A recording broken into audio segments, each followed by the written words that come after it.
Hello friends, स्वागत है आप सभी का हमारे यूट्यूब चैनल यूके अकेडमी में। मैं ब्रजेश कुमार आज आपको लिब्रे ऑफिस राइटर के नेक्स्ट मेन्यू के बारे में बताऊंगा। हम लोगों ने अभी तक फाइल मेन्यू, एडिट मेन्यू और व्यू मेन्यू के बारे में पढ़ा है। आज मैं आपको इंसर्ट मेन्यू के बारे में बताऊंगा कि इंसर्ट मेन्यू के अंदर कौन कौन से ऑप्शन पाए जाते हैं, हम उसके द्वारा कौन कौन से काम कर सकते हैं, या अपने डॉक्यूमेंट में हमें क्या चीज इंसर्ट मेन्यू के द्वारा की जानी है। ये सारी चीजें आज हम जानेंगे। तो हम आज पढ़ेंगे किसको? इंसर्ट मेन्यू को। ठीक है, तो सबसे पहला नंबर आता है इंसर्ट मेन्यू का एक शॉर्टकट होता है, उसको बोलते हैं Alt+I। ठीक है, तो Alt+I क्या है? इंसर्ट मेन्यू को ओपन करने का शॉर्टकट होता है। ठीक, उसके बाद आगे हम देखते हैं कि इंसर्ट मेन्यू में क्या क्या होता है। तो देखिए कुछ इस प्रकार से इंसर्ट मेन्यू दिखाई देता है। सबसे पहले पेज ब्रेक पाया जाएगा। पेज ब्रेक के बाद आपका मोर ब्रेक्स है, मतलब उसी पेज में और कोई ब्रेक्स लगाना है या कॉलम ब्रेक्स करना है। ठीक है, उसके बाद image, chart, media, object, shape, section, text from file, text box, comments, frame, framework, hyperlink, bookmark, cross reference. तो ये सारे आइटम्स जो भी हमारे यहाँ पर शो हो रहे हैं इस लिस्ट में, इन सब में से किसी को भी यदि हमें अपने डॉक्यूमेंट में या अपनी फाइल पर इंसर्ट करना होता है, इंसर्ट करने का मतलब अगर हमें उस चीज को जोड़ना होता है अपनी फाइल पर, तो हम इंसर्ट मेनू पर जाते हैं और दिए गए ऑप्शंस में से जिस ऑप्शन को हमें इंसर्ट करना होता है उसे सिलेक्ट कर लेते हैं। उसके बाद जो भी उससे संबंधित फाइल्स या जो भी इमेज है या टेक्स्ट है, तो उससे संबंधित फाइल हमारी ओपन हो जाती है और हम उस फाइल को या उस टेक्स्ट को अपनी फाइल में या अपने डॉक्यूमेंट में इंसर्ट कर सकते हैं। आइए देखते हैं आगे क्या होता है इसमें। सबसे पहला नंबर है हमारा पेज ब्रेक। तो पेज ब्रेक का यूज क्या है कि पेज को दो भागों में बांटने के लिए इसका उपयोग किया जाता है। अब पेज को दो भागों में बांटने से क्या मतलब होता है? जैसे मान लीजिए हमें कोई डॉक्यूमेंट हम बना रहे हैं, ठीक है, तो हमने उसको आधे पेज तक लिखा हुआ है। मान लीजिए मैंने यहाँ तक लिखा, मैं लिखते हुए चला आया और मैंने इस जगह तक लिखा हुआ है। ठीक, और अभी हमारा पेज बचा हुआ है, लेकिन हम चाहते हैं कि यहाँ से जब भी हम इसके नीचे कुछ लिखें तो वो नेक्स्ट पेज पर आ जाए, मतलब इस पेज पर ना आकर के कहाँ आ जाए? नेक्स्ट पेज पर चला जाए। तो हम यहीं पर एक पेज ब्रेक इंसर्ट कर देंगे, तो उससे क्या होगा कि जो हमारा कर्सर है वो नेक्स्ट पेज पर चला जाएगा। ठीक है, तो जो ऊपर का डॉक्यूमेंट है वो हमारे पहले पेज पर रहेगा और उसके बाद हमने जो भी कुछ लिखना होगा वो हमारा ऑटोमेटिकली नेक्स्ट पेज पर चला जाएगा। तो यदि हमारा कोई मान लीजिए पहले से लिखा हुआ डॉक्यूमेंट है जिसमें बहुत सारी लाइनें ऐसे करके लिखी हुई है यहाँ पर, ठीक, और हम बीच में चाहते हैं कि इस जगह से जो मैटर है वो अगले पेज पर चला जाए, तो हम अपने कर्सर को यहाँ पर रखेंगे और Ctrl+Enter की को प्रेस कर देंगे। क्यों? Ctrl+Enter की क्या करती है?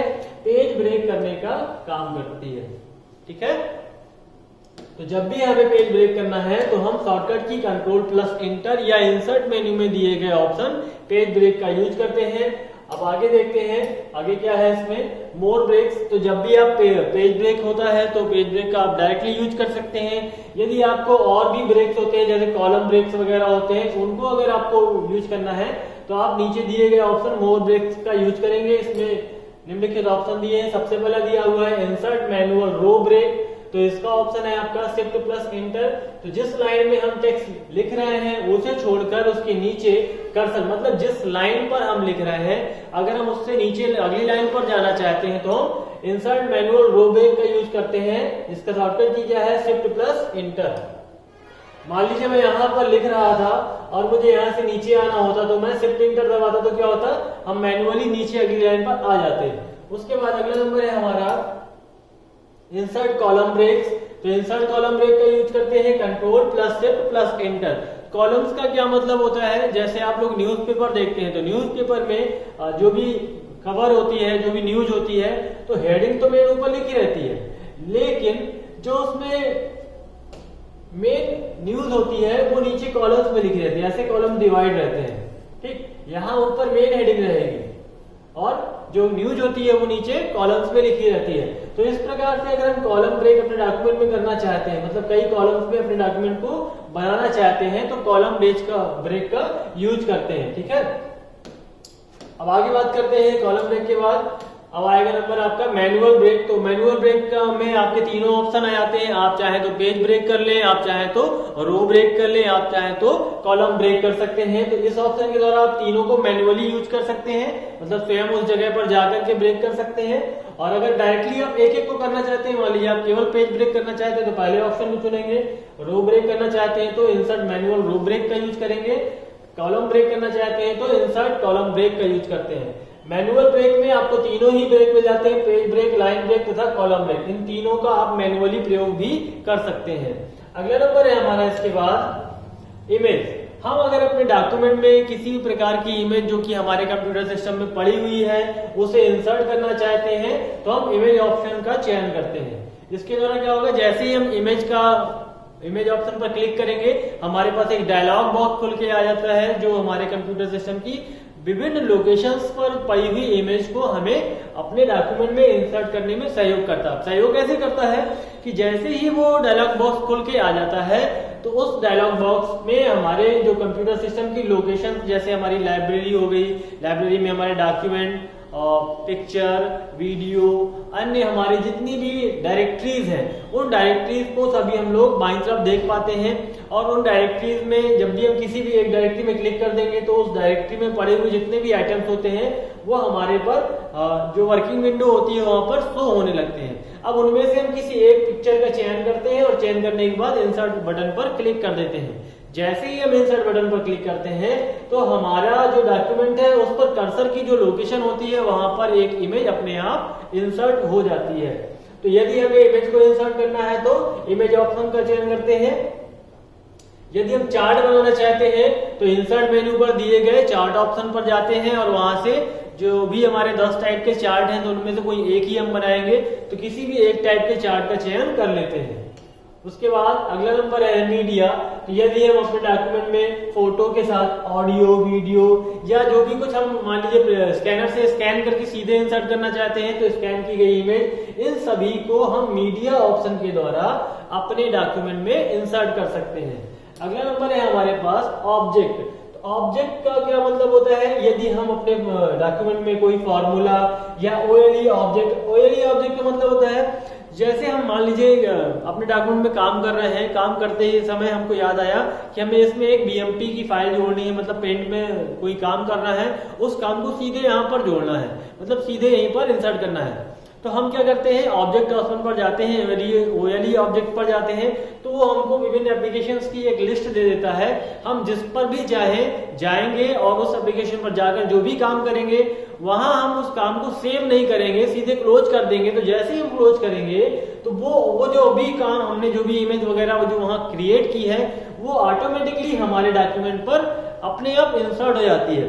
मेन फायदा इसका ये है कि मान लीजिए जैसे आपको कोई इमेज ड्रॉ करनी है, ड्रॉ करने के बाद आपको उसे अपने डॉक्यूमेंट में इंसर्ट करना है, तो आप नॉर्मली क्या करते हैं, पहले पेंट में जाएंगे, पेंट में जाने के बाद इमेज को बनाएंगे, इमेज को बना करके आप उसको सेव करते हैं किसी नाम से और किसी लोकेशन पर। उसके बाद आप अपने डॉक्यूमेंट में आते हैं, आप इंसर्ट में जाते हैं और इमेज ऑप्शन का चयन करते हैं और फिर उस लोकेशन पर जाकर उस इमेज का आप चयन करते हैं और इंसर्ट कर लेते हैं। तो यहाँ पर थोड़ा सा क्या हुआ कि लंबी प्रोसेस लगती है। पहले आप गए, आपने दूसरा एप्लीकेशन ओपन किया, उस पर काम किया, उस कार्य को करने के बाद आपने सेव किया, सेव करने के बाद आप पुनः डॉक्यूमेंट पर आते हैं और पुनः डॉक्यूमेंट में आने के बाद इंसर्ट ऑप्शन के इमेज ऑप्शन के द्वारा आप उस इमेज को इंसर्ट कर पाते हैं। लेकिन ऑब्जेक्ट ऑप्शन जो आपको थोड़ा सा वर्किंग को तेज कर देता है। कैसे करता है, ऑब्जेक्ट ऑप्शन से आप सीधे किसी एप्लीकेशन पर जाते हैं और वहां किए गए कार्य को बिना सेव किए, मतलब आपने वहां पर काम करना है, काम करने के बाद विंडो को क्लोज कर देना है। जैसे ही आप विंडो क्लोज करेंगे तो एक छोटी सी विंडो टाइप में जहां भी आपकी वो इमेज होगी वो यहाँ पर अपने आप इंसर्ट हो जाएगी। मतलब जहां आपका कर्सर होगा वहां पर वो कार्य जो भी कार्य आपने किया, यहाँ पर जरूरी नहीं होता है कि हम केवल इमेज का ही काम कर सकें। हमने मान लीजिए कोई कैल्क में कोई काम करना है, उस काम को इंसर्ट करना है, मतलब एक टेबल टाइप की बनानी है, उस टेबल को इंसर्ट करना है, या हमको किसी पीडीएफ फाइल पर कोई काम करना है, अगर हमारे पास पीडीएफ के एडिटर यूज है तो पड़े हुए हैं तो उस पर किए गए काम को भी यहाँ इंसर्ट कर सकते हैं। तो विभिन्न प्रकार के एप्लीकेशन पर जाना और वहां पर किए गए कार्य को सीधे अपने डॉक्यूमेंट में इंसर्ट करने के लिए हम लोग ऑब्जेक्ट ऑप्शन का यूज करते हैं। उसके बाद आगे देखते हैं, अगला नंबर है हमारे पास शेप्स। तो शेप्स का क्या मतलब होता है? शेप्स का मतलब होता है विभिन्न प्रकार के आकार, विभिन्न प्रकार की आकृतियां। तो हमारे पास जो लिब्रे ऑफिस राइटर होता है, इसका एक बहुत सारे कलेक्शन होते हैं विभिन्न प्रकार के शेप्स के। जैसे आपका स्टार बना के दे सकता है, ठीक है, सर्किल भी बनाता है,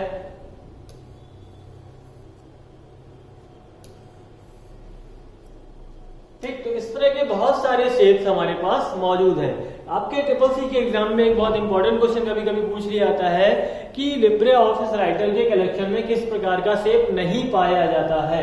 तो ह्यूमन शेप नहीं पाया जाता, मतलब मानव आकृति आपके लिब्रे ऑफिस राइटर में नहीं पाई जाती है। कौन सी आकृति नहीं पाई जाती है? मानव आकृति, ठीक। ये वाला शेप हमारे पास लिब्रे ऑफिस, या हम कह सकते हैं कि मैक्सिमम अधिकतर जितने वर्ड प्रोसेसर है उनमें किसी में भी मानव आकृति नहीं पाई जाती है। उसके अलावा डिफरेंट टाइप के शेप्स हम अपने लिब्रे ऑफिस राइटर में प्राप्त कर सकते हैं। तो ये इंपॉर्टेंट क्वेश्चन है कि किस प्रकार की आकृति या किस प्रकार का शेप हमारे लिब्रे ऑफिस में नहीं पाया जाता है। तो मानव शेप हमारे लिब्रे ऑफिस में नहीं पाया जाता है। बिल्कुल ध्यान रखिएगा, ये बहुत इंपॉर्टेंट क्वेश्चन है, कई बार आया हुआ है। उसके अलावा हमने इंसर्ट करने के बाद हम उन शेप्स पर कलर भी लगा सकते हैं और उनकी आउटलाइन, बॉर्डर लाइन, इन सब पर बदलाव भी कर सकते हैं। आगे बात करते हैं, अगला नंबर हमारा क्या है? अगला नंबर है हमारा सेक्शन। यदि हमें अपने पेज में बहुत सारे सेक्शंस जोड़ने हैं, यानी कि हम अगर हेडिंग्स बाय हेडिंग्स लिखते हैं तो उसके लिए हम डिफरेंट टाइप के सेक्शन यूज कर सकते हैं। तो यदि हमें सेक्शन इंसर्ट करना है तो इंसर्ट मेन्यू में दिए गए सेक्शन ऑप्शन से हम अपने पेज पर सेक्शंस को इंसर्ट कर सकते हैं। अगला है टेक्स्ट फ्रॉम फाइल। तो यदि मान लीजिए हमने कोई टेक्स्ट फाइल पहले से क्रिएट कर रखी है, उसके कुछ भाग को यानी कि उसके कुछ टेक्स्ट को हम अपनी इस फाइल पर इंसर्ट करना चाहते हैं, तो टेक्स्ट फ्रॉम फाइल ऑप्शन के द्वारा हम पहले से बनाकर सेव की गई फाइल से टेक्स्ट को अपनी फाइल में इंसर्ट कर सकते हैं। मतलब हम यदि चाहें तो किसी दूसरी फाइल के टेक्स्ट के कुछ पार्ट को या कुछ भाग को अपनी इस टेक्स्ट फाइल पर इंसर्ट कर सकते हैं। अगला नंबर है टेक्स्ट बॉक्स। तो टेक्स्ट बॉक्स भी हम अपने इंसर्ट मेन्यू के टेक्स्ट बॉक्स ऑप्शन से इंसर्ट कर सकते हैं। इसका यूज होता है यदि हम कुछ टेक्स्ट या कुछ स्पेशल टेक्स्ट नोट्स वगैरह देना चाहते हैं तो एक छोटा सा टेक्स्ट बॉक्स यूज कर सकते हैं, उस पर लिख सकते हैं। सबसे बड़ा फायदा ये होता है टेक्स्ट बॉक्स का कि टेक्स्ट बॉक्स को हम अपने पेज पर कहीं भी रख सकते हैं। कहीं भी का मतलब क्या होता है? नॉर्मली हम डॉक्यूमेंट बनाते हैं तो हमारे पास क्या होता है, चार तरफ मार्जिन होती है, top margin, right margin, left margin और बॉटम मार्जिन। मार्जिन पर हम अपने पैराग्राफ के टेक्स्ट को नहीं लिख पाते हैं। तो यदि हम कुछ स्पेशल चीज कमेंट करना चाहते हैं या कुछ स्पेशल बात बताना चाहते हैं तो हम किसी भी मार्जिन पर एक टेक्स्ट बॉक्स रख सकते हैं और उस टेक्स्ट बॉक्स को हम मूव करके कहीं भी किसी भी जगह पर ले जा सकते हैं और जिस लाइन से संबंधित रखते हैं उसके सामने लिख सकते हैं और एक स्पेशल नोट दे सकते हैं कि भाई ये चीज इंपॉर्टेंट है आपको, इसलिए यहाँ पर पेज में जगह नहीं थी या जगह है लेकिन इंपॉर्टेंट है तो साइड पे लिख दिया है अलग से नोट करने के लिए। तो टेक्स्ट बॉक्स में हम टेक्स्ट का ही यूज कर सकते हैं, वहां पर हम इमेज वगैरह यूज नहीं कर सकते हैं। टेक्स्ट बॉक्स को भी हम कलर कर सकते हैं, उसकी भी हम आउटलाइन को चेंज कर सकते हैं, कलर चेंज कर सकते हैं आउटलाइन का, लेकिन उसका यूज केवल और केवल टेक्स्ट को इंसर्ट करने के लिए किया जाता है। अगला नंबर है हमारे पास कमेंट। ये भी बहुत इंपॉर्टेंट क्वेश्चन है कि हम कमेंट को किस शॉर्टकट की से इंसर्ट करते हैं। तो देखिए कमेंट इंसर्ट करने के लिए शॉर्टकट की है Ctrl+Alt+C। ये बहुत इंपॉर्टेंट शॉर्टकट की है, आपके पेपर में ट्रिपल सी के एग्जाम में कई बार पूछी जा चुकी है कि हम अपने डॉक्यूमेंट में कमेंट्स को किस शॉर्टकट की के द्वारा इंसर्ट कर सकते हैं। तो याद रखिएगा Ctrl+Alt+C।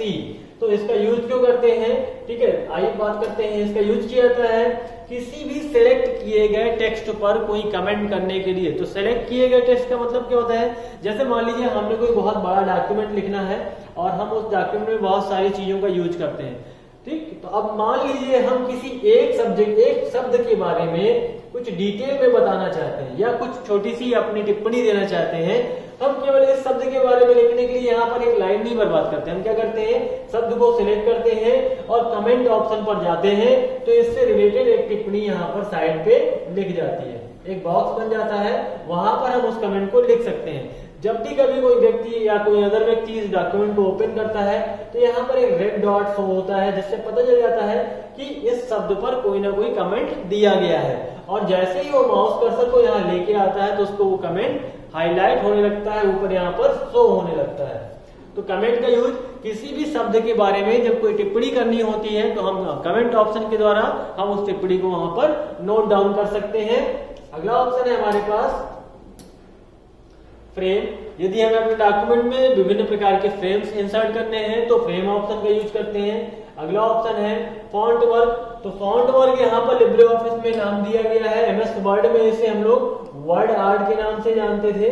वर्ड आर्ट में हम क्या करते थे, इसमें विभिन्न प्रकार के स्टाइलिश तरीके से हमारे शब्दों को लिखने के लिए तरीके मिलते हैं, कई सारे स्टाइल्स मिलती हैं, तो उन स्टाइल्स का यूज हम अपने शब्दों को लिखने के लिए कर सकते हैं। तो आप लोगों ने अगर एमएस वर्ड यूज किया है तो वर्ड आर्ट के बारे में भी जानते होंगे कि वर्ड आर्ट में क्या है, विभिन्न स्टाइलिश तरीकों से हमारे शब्दों को या हम एक कैरेक्टर्स को या कई सारे कैरेक्टर्स का शब्द मिला करके तो हम विभिन्न प्रकार की स्टाइलिश, अब जैसे मान लीजिए मैंने यहाँ पर इंसर्ट मेन्यू लिखा है, इसको और स्टाइलिश तरीके से लिख सकता हूँ, उस पर अलग अलग कलर हर कैरेक्टर पर हो सकता है। तो ये सारे काम हम फॉन्ट वर्क के द्वारा पूर्ण कर सकते हैं। उसके बाद अगला नंबर हमारा आता है कैप्शन। कैप्शन का यूज किया जाता है जब भी हमने कोई ऑब्जेक्ट अपने फाइल पर इंसर्ट किया हुआ है। ऑब्जेक्ट का मतलब मान लीजिए हमने कोई इमेज इंसर्ट की हुई है तो इमेज के नीचे अगर मैं उसका नाम देना चाहूं कि इस इमेज का नाम क्या है और ये किस नंबर की इमेज है, तो ये सब आप लोग ने अधिकतर बुक्स में देखा होगा। जो भी आप लोग रीडिंग करने के लिए बुक लेके आते हैं, जो सब्जेक्ट की बुक होती है, तो उसमें क्या होता है, टॉपिक हेडिंग के अंदर उसका मैटर लिखा होता है, मैटर के नीचे वहां पर एक इमेज दी होती है जो उस हेडिंग से संबंधित होती है। तो उस इमेज के नीचे उस हेडिंग का नाम और इमेज का जो नंबर होता है वो दिया होता है, ठीक है। तो वो जो लिखा होता है ना इमेज के नीचे, उसे हम लोग कैप्शन बोलते हैं। तो किसी भी ऑब्जेक्ट से संबंधित उसका नाम और उसका नंबर जब लिखा जाता है तो वो किसके अंतर्गत दिया जाता है, कैप्शन से लिखा जाता है। तो कैप्शन का यूज अगर हमें करना है तो इंसर्ट मेन्यू में जाते हैं और कैप्शन ऑप्शन का यूज करते हैं। अगला नंबर हम आगे देखते हैं हाइपरलिंक। तो हाइपरलिंक यहाँ पर जो बहुत छोटी सी परिभाषा लिखी हुई है, मैं इसके बारे में थोड़ा डिटेल में बात करूंगा। हाइपरलिंक का मतलब होता है कि ऐसा कोई शब्द जिस पर हम क्लिक करें और वो हमें किसी अन्य फाइल को ओपन करने की अनुमति दे देता है। तो यहाँ पर बात ये करते हैं कि जैसे मान लीजिए हमें कोई शब्द है और इससे संबंधित जानकारी हमने किसी और फाइल पर लिख रखी है, या इससे संबंधित जानकारी वेब में या इंटरनेट पर किसी वेब पेज पर पहले से पड़ी हुई है। तो यदि कोई डीपली उस जानकारी को प्राप्त करना चाहता है तो वो उस शब्द पर क्लिक करेगा और क्लिक करते ही जिस भी फाइल को या जिस भी वेब पेज को उस शब्द के साथ लिंक किया गया है वह वेब पेज या वह फाइल हमारी स्क्रीन पर तुरंत खुल करके सामने आ जाती है। तो मेन चीज ये है यहाँ पर कि हम अगर किसी शब्द को हाइपरलिंक बना देते हैं, अर्थात उस पर किसी अन्य फाइल या किसी अन्य वेब पेज का हम लिंक लगा देते हैं, तो जब भी हम कंट्रोल के साथ उस शब्द पर क्लिक करेंगे तो हमें वह फाइल या वह वेब पेज स्क्रीन पर तुरंत प्रदर्शित होने लगता है जिसे उस शब्द पर लिंक किया गया होता है। तो हाइपरलिंक का यूज हमने बताया और उसकी शॉर्टकट की है Ctrl+K। ये भी बहुत इंपॉर्टेंट शॉर्टकट की है कि हाइपरलिंक की शॉर्टकट की Ctrl+K होती है। यहाँ पर छोटी सी चीज लिखी गई है कि किसी भी पहले से सेव की गई फाइल को हम पेज में जोड़ सकते हैं। बहुत छोटा सा है, ये समझ में कम आएगा।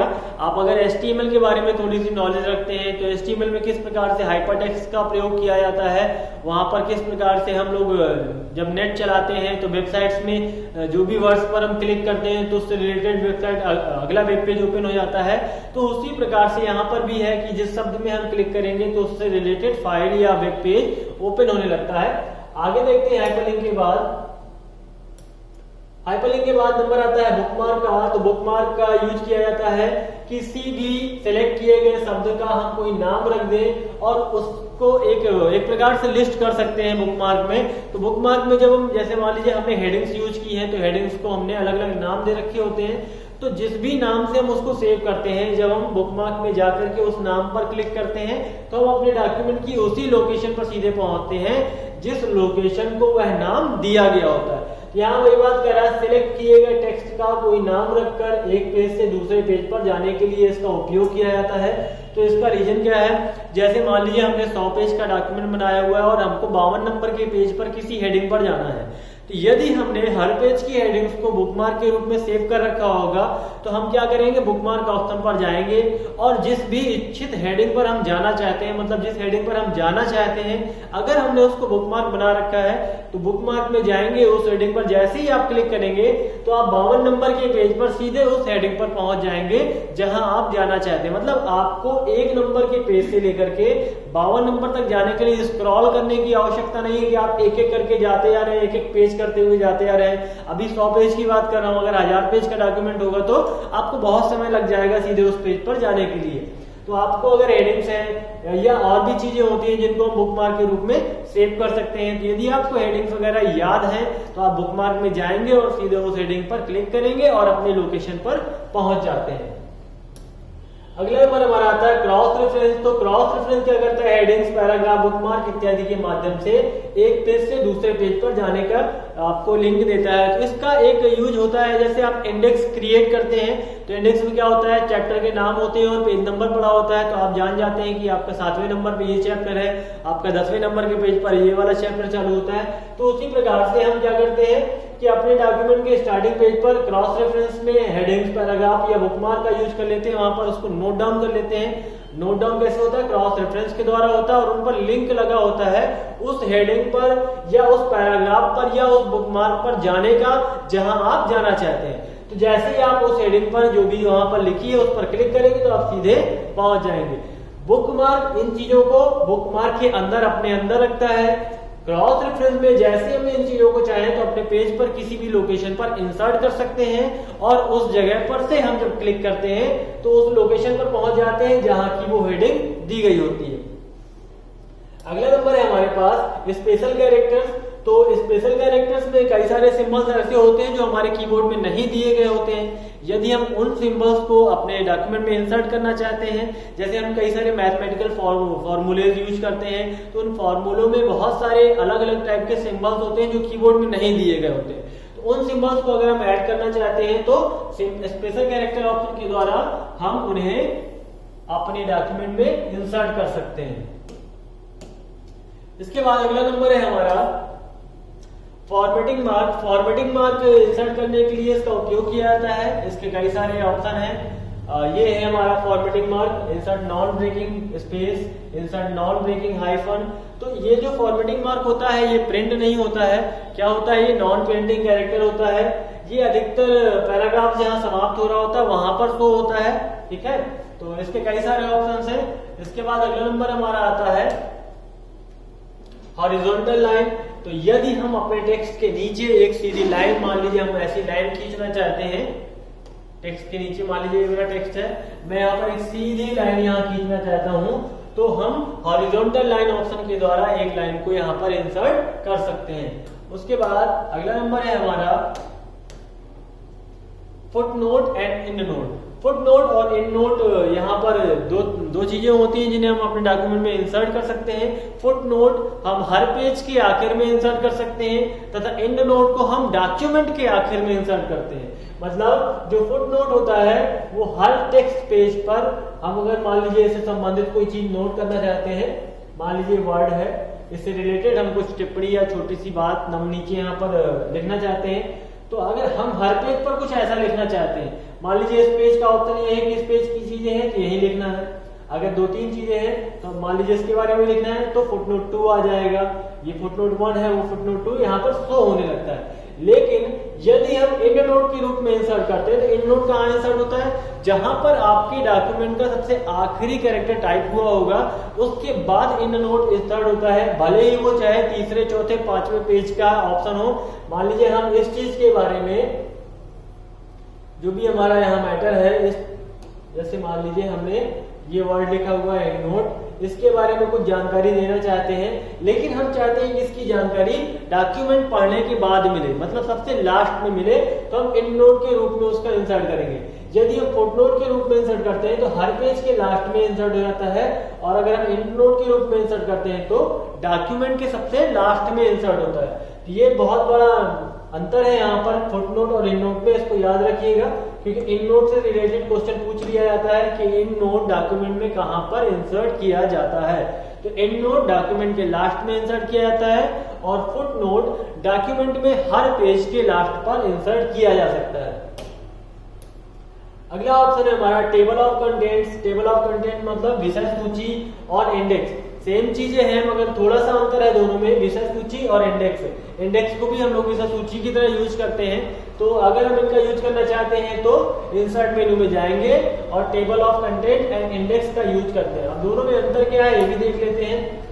टेबल ऑफ कंटेंट सामान्यतः किसी किताब के प्रारंभ में पाया जाता है, जबकि इंडेक्स हमेशा अंत में पाई जाती है। टेबल ऑफ कंटेंट क्रमानुसार होता है, जबकि जो इंडेक्स होता है वो अल्फाबेटिकल होता है। मतलब यहाँ पर हम असेंडिंग ऑर्डर या डिसेंडिंग ऑर्डर का यूज कर सकते हैं अल्फाबेटिकली। उसके बाद टेबल ऑफ कंटेंट्स चैप्टर और सेक्शंस की एक लिस्ट होती है, जबकि इंडेक्स में अलग अलग टॉपिक्स होते हैं, या ये आप अपनी इच्छा अनुसार बना सकते हैं कि किन टॉपिक्स को आपको इंडेक्स में रखना है और किसे नहीं रखना है। अगला है पेज नंबर। यदि हम अपने डॉक्यूमेंट्स में अपने हर पेज में पेज नंबर इंसर्ट करना चाहते हैं तो पेज नंबर ऑप्शन का यूज करते हैं। फील्ड इंसर्ट करना चाहते हैं तो फील्ड का यूज करते हैं। हेडर एंड फुटर यूज करना चाहते हैं तो हेडर एंड फुटर का यूज करते हैं। अब यहाँ पर थोड़ा सा डिटेल में इनके बारे में जान लेते हैं, क्योंकि ये भी इंपॉर्टेंट टॉपिक है आपके एग्जाम की नजर से। Header and footer her page पर इंसर्ट किया जाता है। जब भी आप हेडर एंड फुटर लगाते हैं तो वो स्वाभाविक रूप से सारे पेजों पर अपने आप शो होने लगते हैं। हेडर हमेशा टॉप मार्जिन पे मिलेगा और फुटर हमेशा बॉटम मार्जिन पे लगाया जाता है। ये चीज बहुत ध्यान दीजिएगा कि हेडर क्या होता है, हमेशा टॉप मार्जिन में पाया जाता है और फुटर हमेशा बॉटम मार्जिन में पाया जाता है। और एक बार आप हेडर या फुटर यूज कर लेते हैं तो वो डॉक्यूमेंट के हर पेज पर स्वतः ही शो होने लगते हैं। मतलब आपको हर पेज के लिए उसे अलग अलग नहीं शो कराना है, वो स्वयं अपने आप हर पेज पर शो होने लगता है। ये भी एक क्वेश्चन बन जाता है कि क्या हेडर हर पेज पर शो होगा, या हेडर हर सम पेज पर होगा या विषम पर होगा, या हेडर केवल उस पेज पर होगा जहां उसे लगाया गया। तो ऑप्शन आता है कि हेडर हर पेज पर या फुटर हर पेज पर स्वाभाविक रूप से या स्वतः ऑटोमेटिकली शो होता रहता है। उसके बाद अगला है एनवेलप। तो यदि हम अपने डॉक्यूमेंट के लिए एनवेलप तैयार करना चाहते हैं तो हम यहाँ एनवेलप ऑप्शन का यूज कर सकते हैं। तो यहाँ पर जो भी प्रिंटिंग होगी वो एनवेलप टाइप की हो जाएगी, जैसे एनवेलप पे लिखा होता है कि फ्रॉम और नीचे यहाँ पर दिया होता है टू। तो इस प्रकार से कंटेंट वो स्वयं लिख देता है, आप उसकी प्रिंटिंग निकालेंगे, उसके बाद आप उसका एनवेलप बना सकते हैं। उसके बाद सिग्नेचर लाइन। तो सिग्नेचर लाइन का यूज किया जाता है जब हम लोग डिजिटल सिग्नेचर्स होते हैं, वो सब पेन ड्राइव में पड़े होते हैं, ऑनलाइन वेरीफाई होते हैं। तो यदि हम अपने डॉक्यूमेंट में कोई भी सिग्नेचर इंसर्ट करना चाहते हैं तो सिग्नेचर ऑप्शन का यूज करते हैं। किसका? सिग्नेचर लाइन का यूज करेंगे। तो जैसे ही सिग्नेचर लाइन का यूज करेंगे तो आपको जो भी डिजिटल सिग्नेचर है वो अपने डॉक्यूमेंट में इंसर्ट करने का ऑप्शन प्राप्त हो जाता है। तो आज के लिए हम लोगों ने पढ़ा कि इंसर्ट मेनू में क्या क्या होता है, उन ऑप्शन से क्या क्या किया जा सकता है। आज के लिए इतना ही, धन्यवाद।